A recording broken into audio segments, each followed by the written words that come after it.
Hey, Crosspointe family, and anybody else that may be joining into this video, so glad to have you. We're going to do like we've been doing through our study through Ecclesiastes, where we take a moment to look back and look ahead. This past week, we jumped into Ecclesiastes chapter 7. And if we're being honest, it wasn't necessarily all rainbows and butterflies, but that's the word of God. Sometimes it calls us to entertain, to think through things that maybe aren't necessarily the most comfortable. And we looked at two things. First of all, Ecclesiastes chapter 7, that is really contemplating and comparing wisdom and folly. What it does is it causes us, it invites us to consider our own death, which was point one, to accept the invitation of death. That death, it actually says, is better, the day of death is better than the day of birth. Not because of the day in itself, but ultimately because the coffin is a better teacher than the cradle.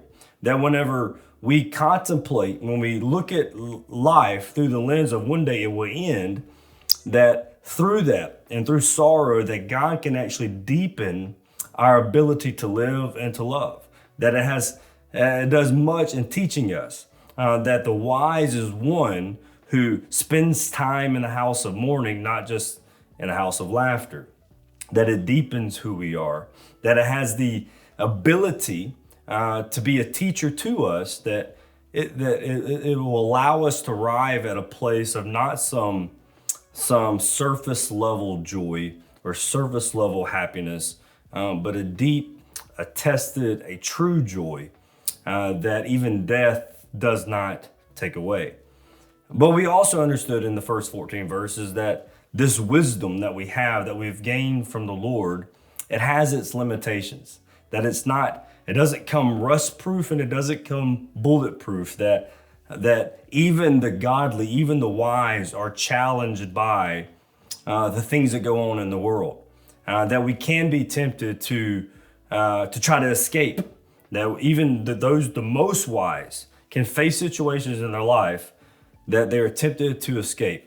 Whether that be through compromise, whether that be losing patience in God's plan, whether that growing angry and where we don't want to cope with reality. But the fourth way that we saw in chapter 7 is that oftentimes it's nostalgia, that in order for people to escape the future that they can't cope with, they will think about the past. And actually the word of God says this, that it says, be not quick in your spirit to be angry, or for anger lodges in the heart of fools. But it says, say not, why were the former days better than these?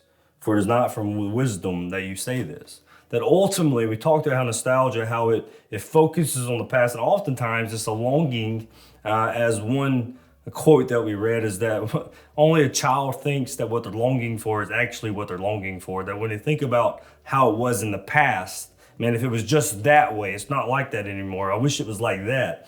That we're longing for something. Ultimately, if we went back to that day, it wouldn't be as satisfying as we thought it would be. One thing that I left out this past week is that what nostalgia does, as when we use it as an escape from reality, is that it denies God's active presence in the present. That, man, I wish it would be how it used to be, that we dwell on that to escape what we can't figure out now. It is us saying, whether consciously or subconsciously, that God's not active anymore. That God's not active even in the moment right now, where we know that wisdom says, even though I may not understand it, even though it may not taste good, that God is still very present, very active right now here in my life. And so let's not escape reality. Let's accept our limitations, that wisdom. And what it does is it frees us. When we accept the limitations that we see at the end of in verse 14, that we can't understand it all, that we can't make sense of it all at all times, that it releases us to not have to try to. But the big thing is that it releases us for the fact that we think we can control everything. That if we just do everything right, or we do everything in a certain way, that we can determine the outcome. But ultimately, understanding that our wisdom has limitations frees us to trust God, but also to let go of the control even in our own life. And so that's the take home from this past week. This next week, we will continue to walk through wisdom and folly. And he begins by telling us ultimately that the same injustices he's seen, that the religious die early, that those who live in folly, they live a long life. And he gives this funny comparison where he says, do not be over religious, but also don't live in folly, don't live in sin. And so this week we'll look at the balance of what does it mean to follow Jesus, but also enjoy the life in which we live right now in your moment. So be here this Sunday, 10 o'clock. Look forward to having you.